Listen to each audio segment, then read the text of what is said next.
ತುಂಬ ಖುಷಿಯಾಗ್ತಾ ಇದೆ. ನಮ್ಮ ಮಹತ್ವಾಕಾಂಕ್ಷೆಯ ಚಲನಚಿತ್ರ ಟ್ರಿಪಲ್ ತಲಾಕ್, ಇದಕ್ಕೆ ಕರ್ನಾಟಕ ರಾಜ್ಯ ಸರ್ಕಾರ ಪ್ರಾದೇಶಿಕ ಭಾಷೆಯ ಅತ್ಯುತ್ತಮ ಚಲನಚಿತ್ರ ಎನ್ನುವ ಒಂದು ಪ್ರಶಸ್ತಿಯನ್ನು ನೀಡಿದೆ. ಈ ಸಂತಸದ ಕ್ಷಣದಲ್ಲಿ ಈ ಚಲನಚಿತ್ರದ ಹಿನ್ನೆಲೆಯನ್ನು ಸ್ವಲ್ಪ ಹೇಳಬೇಕಾಗ್ತದೆ. ತ್ರಿವಳಿ ತಲಾಕ್ ಒಂದು ಮನೋರಂಜನೆಯನ್ನು ನೀಡುವಂತಹ ಚಲನಚಿತ್ರ ಅಲ್ಲ.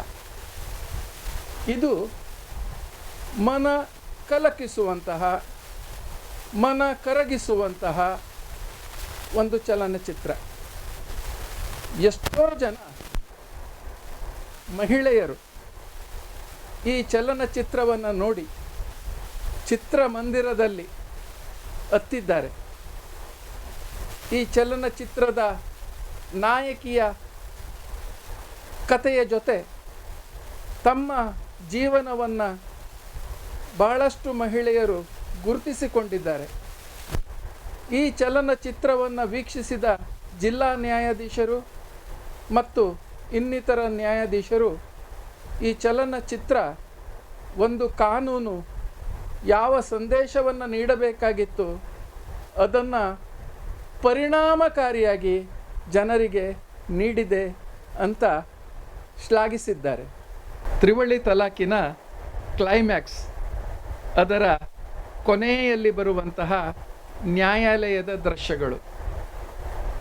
ನನಗೆ ಈ ಚಲನಚಿತ್ರದಲ್ಲಿ ನ್ಯಾಯಾಧೀಶನಾಗಿ ಕರ್ತವ್ಯವನ್ನು ನಿರ್ವಹಿಸುವ ಒಂದು ಅವಕಾಶ ದೊರೆಯಿತು. ನ್ಯಾಯಾಧೀಶರಾಗಿ ಕರ್ತವ್ಯವನ್ನು ನಿರ್ವಹಿಸಬೇಕಾದರೆ ಬರೀ ಅಭಿನಯ ಸಾಕಾಗುವುದಿಲ್ಲ, ಅದಕ್ಕೆ ಕಾನೂನಿನ ಜ್ಞಾನವೂ ಬೇಕು. ಇಲ್ಲದಿದ್ದರೆ ಅದು ತಪ್ಪು ಸಂದೇಶವನ್ನು ನೀಡುತ್ತದೆ. ನಾನು ನ್ಯಾಯವಾದಿಯಾಗಿರುವುದರಿಂದ ಈ ಪಾತ್ರವನ್ನು ನಿರ್ವಹಿಸಲು ಯಾವುದೇ ರೀತಿಯ ತೊಂದರೆ ಆಗಲಿಲ್ಲ. ಈ ತ್ರಿವಳಿ ತಲಾಕ್ ಚಲನಚಿತ್ರ ಒಂದು ನಿಜವಾದ ಜೀವನವನ್ನು ಆಧರಿಸಿದಂಥ ಒಂದು ಚಿತ್ರ. ಈ ಹಿಂದೆ ಮುಸ್ಲಿಂ ಜನಾಂಗದಲ್ಲಿ ಪತಿ ಪತ್ನಿಗೆ 3 ಬಾರಿ ತಲಾಕ್ ತಲಾಕ್ ತಲಾಕ್ ಎಂದು ಹೇಳುವುದರ ಮೂಲಕ ತಲಾಕನ್ನು ನೀಡಬಹುದಾಗಿತ್ತು. ಅದು ಹೇಳಿದ ತಕ್ಷಣವೇ ಅವರಿಬ್ಬರ ಸಂಬಂಧ ಮುಗಿದು ಹೋಗುತ್ತಿತ್ತು. ಗಂಡ ಸುಲಭವಾಗಿ ಹೆಂಡತಿಯನ್ನು ಒಂದು ವಸ್ತುವನ್ನು ತ್ಯಜಿಸಿದ ರೀತಿಯಲ್ಲಿ ತ್ಯಜಿಸಬಹುದಾಗಿತ್ತು. ಆದರೆ ನಮ್ಮ ಭಾರತದ ಸರ್ವೋಚ್ಚ ನ್ಯಾಯಾಲಯ ಈ ತ್ರಿವಳಿ ತಲಾಕು ಸಂವಿಧಾನಕ್ಕೆ, ಸಂವಿಧಾನದ ಆಶಯಕ್ಕೆ ವಿರೋಧವಾದದ್ದು.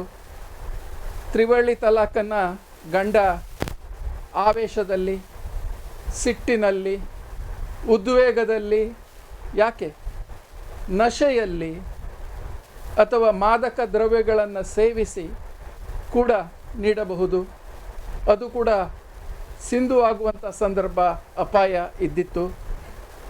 ಒಮ್ಮೆ ಸಿಟ್ಟಿನಲ್ಲಿ 3 ಬಾರಿ ತಲಾಕ್ ತಲಾಕ್ ತಲಾಕ್ ಅಂತ ಹೇಳಿದರೆ ಸಂಬಂಧ ಮುಗಿದು ಹೋಗುವುದರಿಂದ ಪತ್ನಿ ನಿರ್ಗತಿಕಳಾಗುತ್ತಿದ್ದಳು, ಮಕ್ಕಳು ಅನಾಥರಾಗುತ್ತಿದ್ದರು.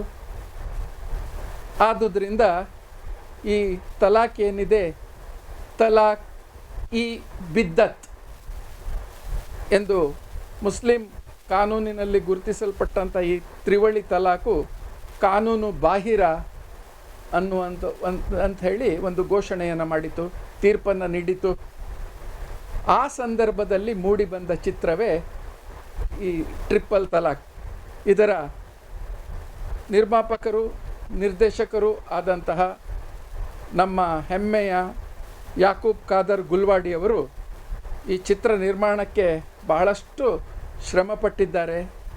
ಕಾನೂನಿನ ಅಂಶಗಳನ್ನು ನನ್ನ ಜೊತೆ ಚರ್ಚಿಸಿ ಪ್ರೇಕ್ಷಕರಿಗೆ ಒಂದು ಸರಿಯಾದ ಸಂದೇಶವನ್ನು ನೀಡಬೇಕು, ತಪ್ಪು ಮಾಹಿತಿಯನ್ನು ನೀಡಬಾರದು ಎನ್ನುವ ಅರಿವಿನಿಂದ ಈ ಚಿತ್ರವನ್ನು ಅವರು ಮಾಡಿರುತ್ತಾರೆ. ಚಿತ್ರಕಥೆ ಬಹಳ ಸೊಗಸಾಗಿತ್ತು. ಈ ಮುಸ್ಲಿಂ ಪುರುಷನಿಗೆ ಅಂದರೆ ಪತಿಗೆ ಆವೇಶದಲ್ಲಿ 3 ಬಾರಿ ತಲಾಖನ್ನು ಹೇಳುವಾಗ ಆತನಿಗೆ ತಾನು ಮಾಡುತ್ತಿರುವಂಥ ಕೆಲಸದ ಬಗ್ಗೆ ಚಿಂತನೆ ಮಾಡಲಿಕ್ಕೆ ಕಾಲಾವಧಿ ಇರುವುದಿಲ್ಲ. ಆದುದರಿಂದ ಈ ತ್ರಿವಳಿ ತಲಾಖ್ ಅಸಿಂಧು ಅಂಥೇಳಿ ಸರ್ವೋಚ್ಚ ನ್ಯಾಯಾಲಯ ಘೋಷಿಸಿದ ನಂತರ ನಮ್ಮ ಕೇಂದ್ರ ಸರ್ಕಾರ ಆ ಬಗ್ಗೆ ಒಂದು ಕಾನೂನನ್ನು ಕೂಡ ತಂದು ಈ ತ್ರಿವಳಿ ತಲಾಖು ಶಿಕ್ಷಾರ್ಹ ಅಪರಾಧ ಮಾತ್ರವಲ್ಲ, ಅಸಿಂಧು. ತ್ರಿವಳಿ ತಲಾಖು ನೀಡಿರುವುದರಿಂದ ಗಂಡ ಮತ್ತು ಹೆಂಡತಿಯರ ನಡುವಿನ ಸಂಬಂಧ ಮುಕ್ತಾಯವಾಗುವುದಿಲ್ಲ ಎನ್ನುವ ಒಂದು ಅಂಶವನ್ನು ಕೂಡ ಹೇಳಿರುತ್ತದೆ. ಈ ಹಿನ್ನೆಲೆಯಲ್ಲಿ ಸಮಾಜಕ್ಕೆ ಉತ್ತಮವಾದ ಸಂದೇಶವನ್ನು ನೀಡಿದ ತ್ರಿವಳಿ ತಲಾಖಿಗೆ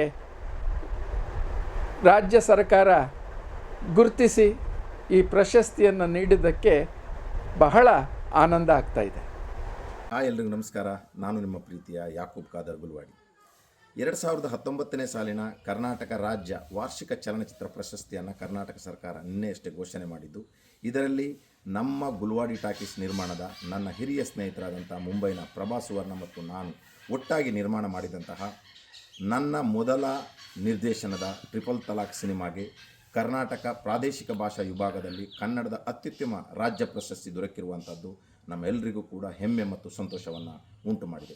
ಬಹುಶಃ 2017ರಲ್ಲಿ ನನ್ನ ಮೊದಲ ನಿರ್ಮಾಣದ ರಿಸರ್ವೇಷನ್ ಚಿತ್ರಕ್ಕೆ